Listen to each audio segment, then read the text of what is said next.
The night they left my wife at a gas station is a memory that comes back to me in flashes, bright, ugly, and impossible to ignore.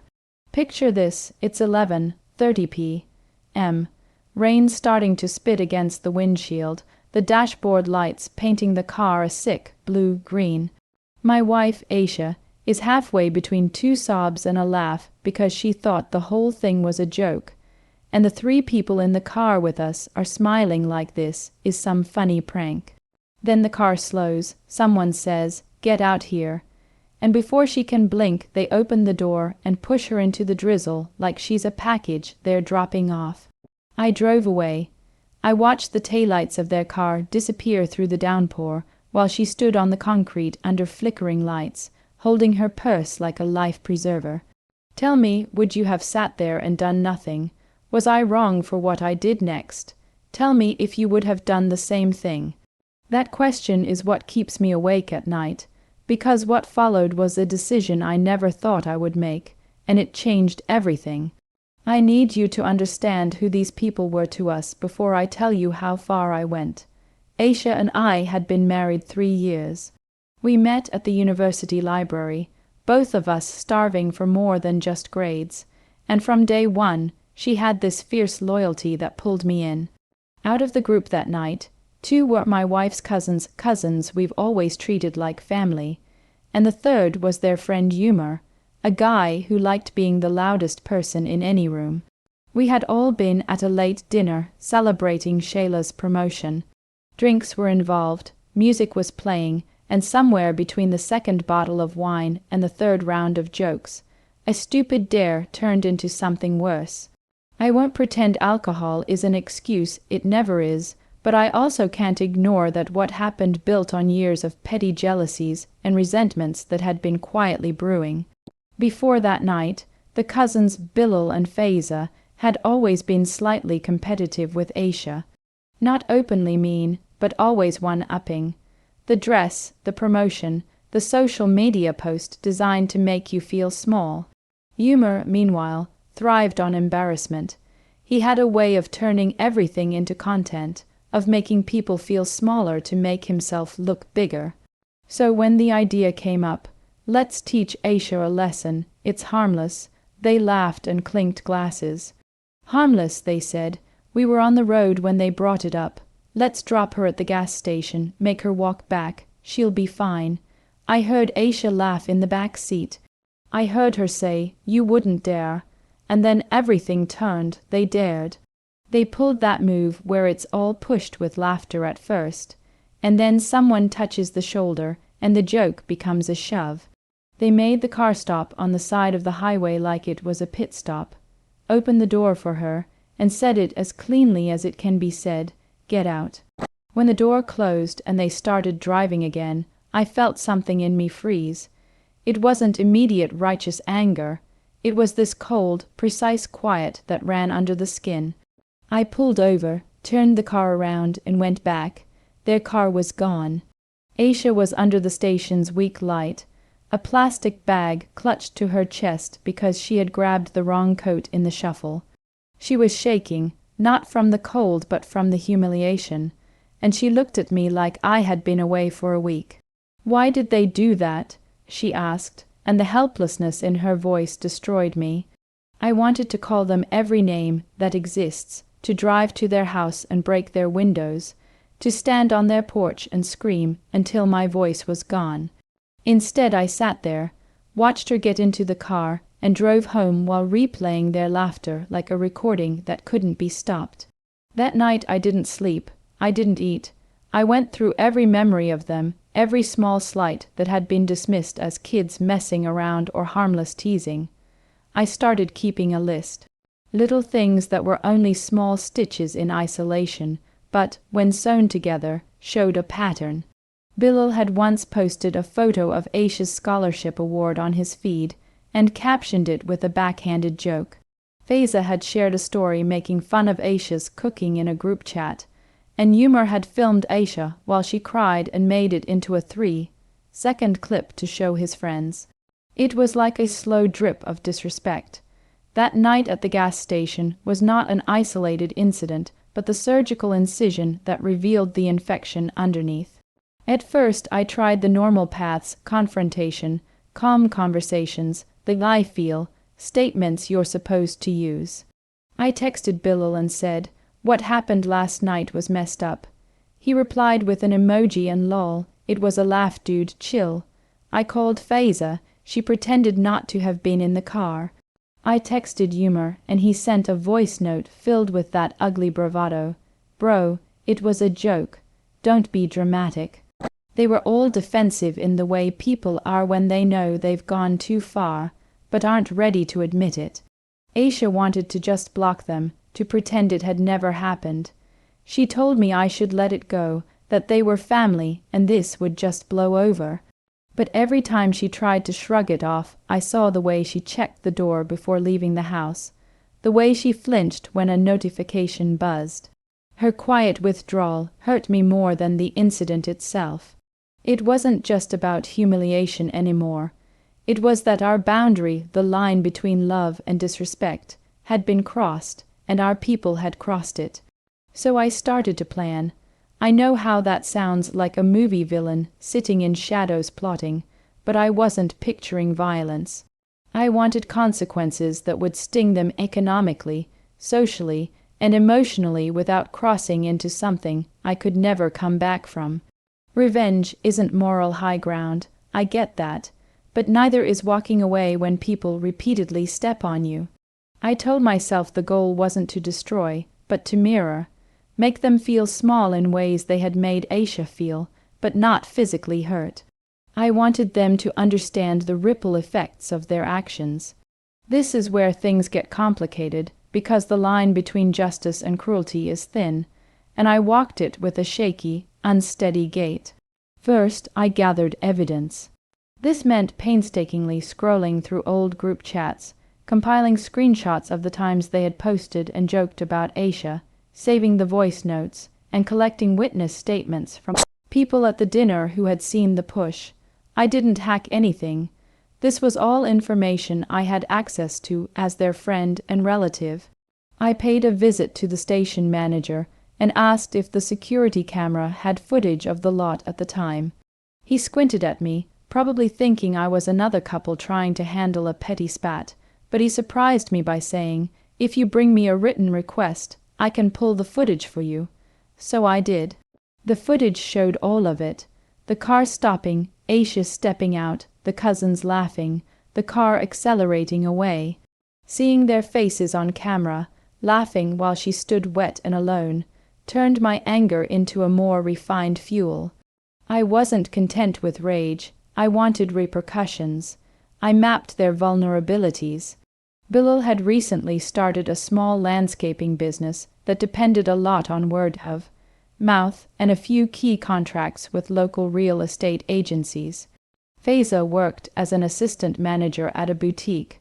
Reputation mattered to her customers. Umar was freelancing as an event MC. He thrived on being liked and hired. These were publicly accessible facts, not personal secrets. I thought, if they cared about appearances and clients, damage there would hurt in a way they understood. I started the slow dismantling, but before any of you judge, hear me out. I did everything in ways that were legal and above board. I contacted the real estate agencies Bilal worked with, and without lying, presented the evidence, the security footage, the screenshots, the voice notes, and explained that the person they were hiring had a pattern of humiliating behavior toward clients and associates' family. I asked them to reevaluate contracts. I told them that if they supported people who behaved like that, it reflected poorly on their agency. I wrote to Faiza's boutique anonymously at first, sharing a private compilation of her comments and social posts that showcased a pattern of belittling customers and colleagues. I reached out to Umar's event partners and sent them clips showing his habit of humiliating guests for laughs. I'm not saying I wasn't playing with fire, I was, but I kept it factual and calm in evidence-based dossier rather than a smear campaign. It started to work. Bilal's biggest client suddenly decided to go with another contractor for business reasons. Faiza noticed her customer base shrink because people who once followed the boutique unfollowed after screenshots, made rounds in the group chats, and then in a few neighborhood forums. Yuma received a message from an event planner who said, "We can't book you while we investigate feedback about how you treat attendees." They began to feel the pinch where it mattered most, their livelihoods. They called me, each with a different tone. Bilal was angry, sulky, and defensive. Faiza begged and cried, promising she was changing. Yuma tried to laugh it off and accused me of being jealous. I didn't answer them. I let them rattle against the problem they had created. But the most satisfying part, if I'm honest about the emotion I felt, was watching their social standing crumble among the people who mattered to them. Once, at a family gathering, Bilal couldn't meet my eyes. He mumbled something about misunderstandings and left early. Neighbors who once nodding in passing now looked away. Faiza's friends started asking pointed questions about her behavior. There were conversations in which their excuses started to sound tinny and hollow. I didn't have to shame them publicly for these private reckonings. Their own networks did it for me. Word spread in a way I think we all underestimate. Reputation is a fragile thing, and once the thread is pulled, it unravels quickly. Midway through all of this, I did something else. I protected Aisha from direct contact. She wanted to answer, to confront, to say the things I was doing on her behalf were extreme. She asked me to stop. She asked me to drop it and be the bigger person. Sometimes I did, but most times I kept going because she had asked me to defend her. Around this point, right before I was about to take the next step that would really escalate things, I need you to pause and think. So that's the situation I was in, and I had to make a choice. Before I tell you what happened next, I want you to pause and comment below what you would have done in my shoes. Would you have fought back legally, publicly, privately? Would you have let them go and trusted people to learn on their own? I'm asking because what came next was not a small decision, and I want to know how you would weigh justice against mercy. Okay, now back to my story. The moment I chose my next move, I considered the balance between justice and cruelty like someone holding a scale with a wild hand. They had shown no real remorse. Bilal sent a text that said, "If you keep this up, I will make your life uncomfortable," which was a threat masked as a protest. Faiza plastered her social media with posts about self-reflection that read hollow. Yuma posted a video mocking cancel culture and how he was a victim. None of it convinced me they'd learned a lesson. Sworn I wasn't sharper. You're aware life's awkward, unavoidable, and a little bit humiliating, but still legal and precise. I started with the small human things that sting. I called the neighbor associations and told them about Bilal's pattern of disrespect, and asked whether they thought someone who treated people that way should be on their preferred contractors list. I didn't ask them to blacklist him. I simply asked for transparency in their endorsements. I wrote a calm, fact-based letter to Faiza's boutique landlord outlining a history of customer complaints that included screenshots. I suggested the landlord review the tenancy terms. For humor, I didn't send screenshots to event planners. I posted a measured thread on a local forum about professionalism in event hosting, and used the security footage as an example in a broader conversation about consent and dignity. The thread blew up. People started sharing their own small horrors, times they had been publicly humiliated for content, for jokes, for entertainment. The domino effect was intentional. It wasn't about taking everything from them. It was about making their actions visible in places where they'd thought consequences would never touch them. The most dramatic moment came when Bilal was at a meeting with a potential client, someone who had seen my dossier, and midway through the pitch, the client asked a pointed question about how he handled conflict with clients and colleagues. Bilal started to sweat.